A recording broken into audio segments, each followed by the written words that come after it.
Welcome all for the introduction session on object-oriented programming.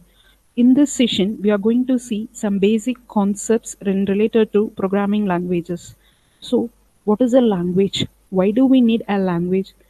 As communication is important nowadays, communication can be done only means of some languages, either verbal or non-verbal. We have some communications either through some signs or by some verbal languages. We are going to communicate with another person, like languages like English, Tamil, Hindi we are using in order to express our ideas to other persons.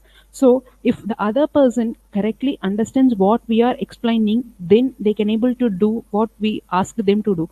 If the other person can't able to understand what we have instructed, then the result of that instruction will be adverse. Similarly, as a humans, now we are, as a technological era, we are now more interacting with the systems gadgets than the humans. So we have to give instructions clearly to the systems gadgets so that they can perform the tasks correctly, so that there won't be any adverse effects. So how can we instruct the systems or gadgets? So for that we need to develop some application or some language or some programs, so which can be written in some notations. So these notations understood by the computers or the devices is called as computer languages. That is, any language which is used to give instruction to the computers are called as computer languages. So these computer languages can be executed directly by the system, or they will have some substitution process for understanding what the instruction is, or there will be some translation process to understand the instruction. So based on how they are executing, either they are executing directly or there will be some substitution process, it indicates the evolution of computer languages. So there are many types of computer languages. So the basic language that a computer can understand is your machine language, that is zeros and ones. Any electronic gadgets can able to understand if the input is only zero or one and none other than that. So as a human, we can't able to write a program or write an application by using these zeros and ones, but as a system they can able to understand only this zeros and ones, and they will process only in this binary digits. So in order to improve the effectiveness of the programming, they have derived with another programming type called as assembly language. So assembly language was the next programming language which was evolved uh, after this machine language. So this, what is this assembly language? So assembly language, contains a collection of instructions. So the instructions is like this, which we have shown in the figure. So it may be some XOR, move, jump. So some kind of predefined instructions. Any programmer have to use these predefined instruction set to develop their own application. So how the computer can able to execute these kind of instructions? So for each instruction there will be a equivalent binary digits. For jump there will be some binary codes predefined. So there will be a software, or there will be an intermediate called as an assembler, which will take these instructions and convert these instructions into the machine language. So the system can able to understand what these instructions with the help of an assembler, and they will execute it and they will do the intended task. But since the size of the instruction set is very small, they can't able to develop a high-end application. So what are all the applications we are using now has n number of features. All these features can't able to support by these assembly language. So there is a next evaluation of computer language, so that is called as high level language. So what is a high level language? A high level language is a language which is similar to our English language, which has some rules and notations, that is we will call it as a syntax. So each and every language have set of rules and regulations. By following that, a programmer can able to implement their ideas. They can able to develop develop an application. They can give solution to your problem. So how the system will understand this high level language is the next question. So here we are going to use some intermediates called as compilers, interpreters, which translates the high-level language programming constructs into the equivalent binary form, so that the system can able to execute it. Since it is an lookalike English language, it is easy for the programmers to write their own application, and they can able to develop or they can able to implement n number of features. So all the computer languages which we are using now is a high level language. So starting from your C, Java, everything is a high level language. So the next concept we are going to discuss is a programming approach. So we are having n number of computer languages now. So how we are going to categorize these languages? So for what application, which language we have to use? So that is, we are going to decide by using this programming approaches. That is the way in which the language constructs are used to develop an application. We can able to categorize into procedure oriented programming and object oriented programming. So what is this procedure oriented programming and object oriented programming that we are going to discuss now?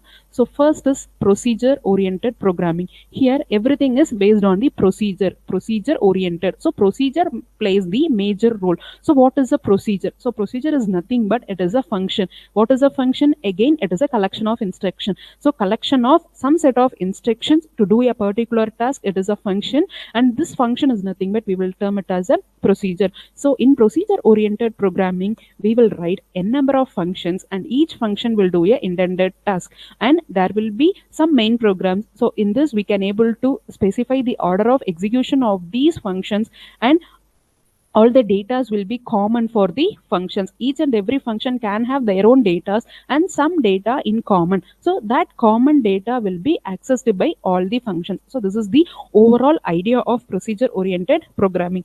So here the problem or this thing which we are going to address is viewed as a sequence of activities. It is not anything else. It is nothing but it is a sequence of activities which we have to done. For example, if I'm asking to write an application to find area of a circle, what you will do? First, you will read the or you will get the radius of the circle. After getting the radius of the circle from the user, you will know the formula to calculate area of a circle. Then you will apply the radius value there and you will calculate the area. After calculating the area, you will display the result. So here the problem is viewed as reading the inputs, calculating the values, and printing the outputs. So here the problem is viewed as the sequence of activities which we have to do. So here for reading, I'm having a list of instructions. For calculating, I will have a list of instructions. So all these instructions are grouped separately and they are called it as a function. That is, I have a function to read the value, I have a function to calculate the values, I have a function to display the outputs. So these instructions are grouped and they are having it in a function. And how we are going to execute it? First I have to read, next I have to calculate, the last I have to print the result. So I can able to order these functions and I can able to execute it. So this is the overall working of your procedure oriented programming concepts. So as I said, the functions are organized, and I know after reading it, the control should go to calculating. After calculating, the control should go to printing. So the control will flow from one function to another function in a sequential manner. So the examples of procedure oriented programming languages are C, COBOL, Fortran, and many more programming languages. So the main as shown in the figure, there are 5 functions. Each function have their own local data to process, but there are some data called as a global data. So how to maintain this global data is a challenge in the procedure oriented programming.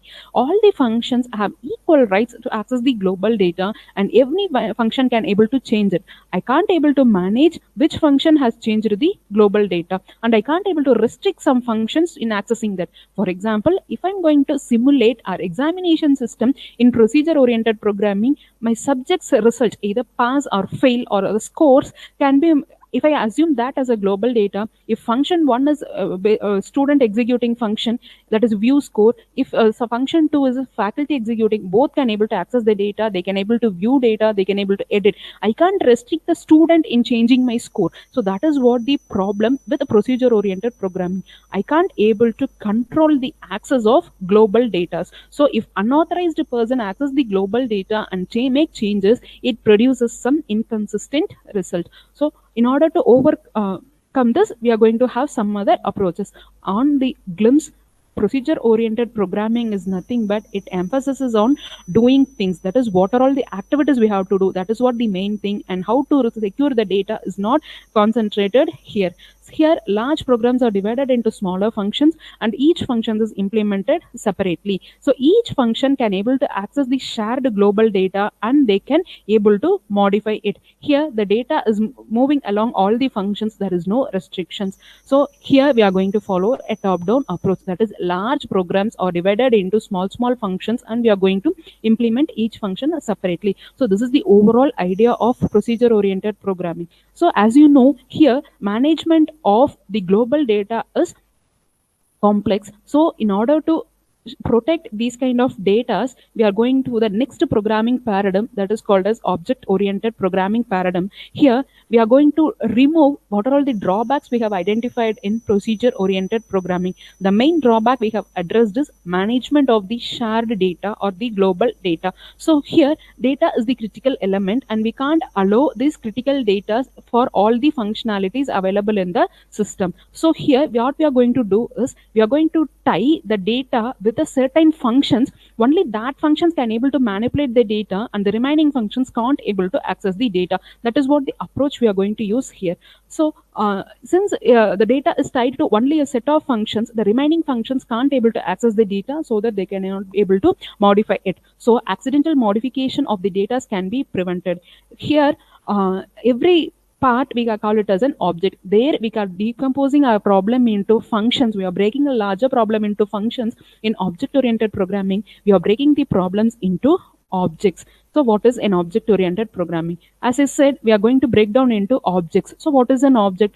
I said we can protect data by tying or by connecting it with only a limited set of functions. So a data and its limited set of functions grouped together, and they are called as an object. They are put into a special data structure, and that will be called as an object. Here I'm having three data and I'm having three objects. So for object I'm having a certain data, and what are all the functions that can able to access that data alone will be inside my object A. Similarly, object B, I have a data and I have a set of functions which I can able to access. That particular data will be in my object B. Similarly in object C. Suppose if a function in object B want to access the data inside the object A, it can't able to directly access the data. It has to communicate, or it has to request with the function inside the object A, and if it is eligible, the function will access the data and it will communicate to the object B.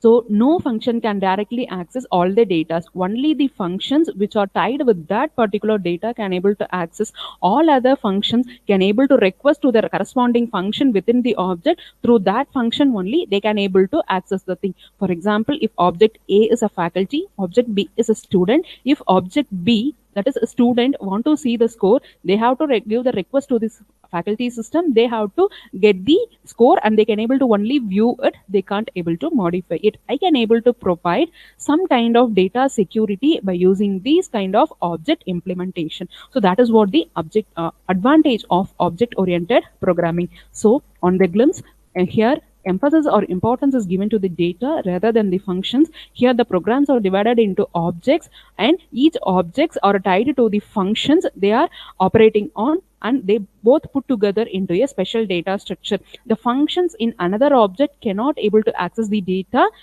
directly. They can able to communicate using functions with other functions of that particular object. Then they can able to get their data. Since objects are the basic building blocks of this approach, it is a bottom up strategy. So this is about object oriented programming and procedure oriented programming. This is the overall idea. So some examples of OOPS languages are Java, Python, Ruby, PHP, .NET. Everything is an object oriented programming languages. So in our syllabus we are going to study the subject object oriented programming. The subject code is CS8392. So what is intended to learn in this particular subject? Now we will see. So why I have to read this subject? What is the need for reading this subject? So once you undergo this course, you can able to understand the basic concepts of object oriented programming and the basic features of your Java language. So that is the main thing we are going to learn here, and we are going to study, or we are going to know how to implement the object-oriented programming concepts like inheritances, packages, exceptions, threads, everything in our Java language that we are going to study in this particular course, and how to implement multi processing applications that we can able to implement here.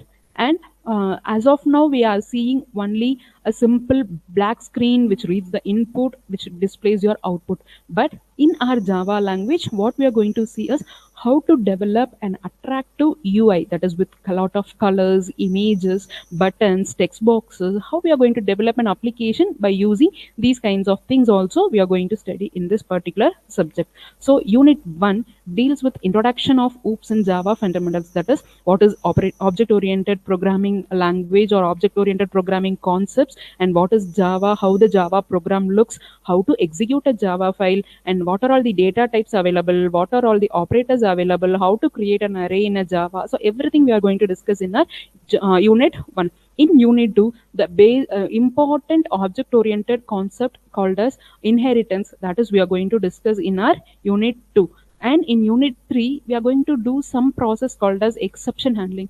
So I might be running some program or seeing some application. Unfortunately, it terminates. I don't know what is the reason, what happens, what error occurs. So in order to address all these things, I'm having a mechanism called as an exception. So how to create or how to include these kind of information into my program so that the user of the application which I'm going to develop are not going to lost anywhere. They are if the program runs successfully, they know what it is. If there is some error, I can guide them that this might be the possible error and this they have to do it. I can give such kind of instructions by using these exception handling mechanisms. So that we are going to discuss in our unit 3. And also input, as of now we are going to give inputs in your keyboards, but that is not case always. So we can able to give file as an input. So from one system it can able to take another system's input. So likewise I have different kinds of input providing, and also I can able to get output in different mechanisms. So what are all the different ways of providing input, what are all the different ways in which I can get my output, what are all the functions available that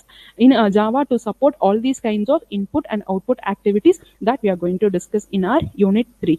In unit 4, this multi-threading. So threading is nothing but we are going to have some parallelly executing tasks. So how to write a code such that codes are executed in parallel, that also we are going to discuss here. And then generic programming. For example, consider a sorting. So how will you sort two numbers? So you will compare. So which number is smaller, you will put it first. Which number is greater, you will put it the next position. So what about integer? What about float, character? For whatever may be the data type, the logic is same. I have to compare the things. The smaller thing has to come in front. The larger thing has to go at the next position. So I know if it is a normal, that is procedure oriented programming language, I have to write a separate code for integer sorting, separate code for float sorting. For character, I have to write a separate program. So in order to avoid that repetition of programs, I can able to have a common program which adjusts itself depends upon the input which I'm giving. So that kind of programs are called as generic programs. So how to write that kind of programs also, that we are going to discuss in unit 5, sorry, unit 4. And in unit 5 we are going to have what I have said, colorful UIs, that is with lots of background colors, text, how to create a label, how to have a drop down list, how to write a program. If I click a button, my program has to do this. So how to write all these things, so everything will be discussed in our unit 5. So these are all the things which we are going to learn in this particular course. Okay, I have learned everything, what I'm going to achieve at the end. So that is what your outcome is. So if you read all these 5 units, that is if you undergo this course completely, what you will learn or what you will acquire, what skills you will get. So you will get the skill to write a Java program using any of the OOPS concepts like inheritance, polymorphism. So by using any of these OOPS concepts, you can able to develop a Java application. Also, you can able to use exceptions in whatever the programs you can write. You can develop application which reads different types of inputs from different sources. So you can able to build many applications using that. Again, you can able to write programs that can able to process parallelly, and you can have some common programming, that is generic programming also. You can able to develop the applications, and you can develop many live projects, many applications which you are seeing day to day life. For example, you are going to see some registration forms. So if you are seeing Google, if you are going to create an account, it has some attractable user interface. So you can able to develop such kind of interfaces by using these Java concepts that you have learned so far. So these are all the skills you will acquire if you undergo this course. So if you are keen in programming, if you want to explore something new, so you have to you can learn many things from these course object oriented programming. So I think I have given a ice breaking session for this particular course object oriented programming. Thank you.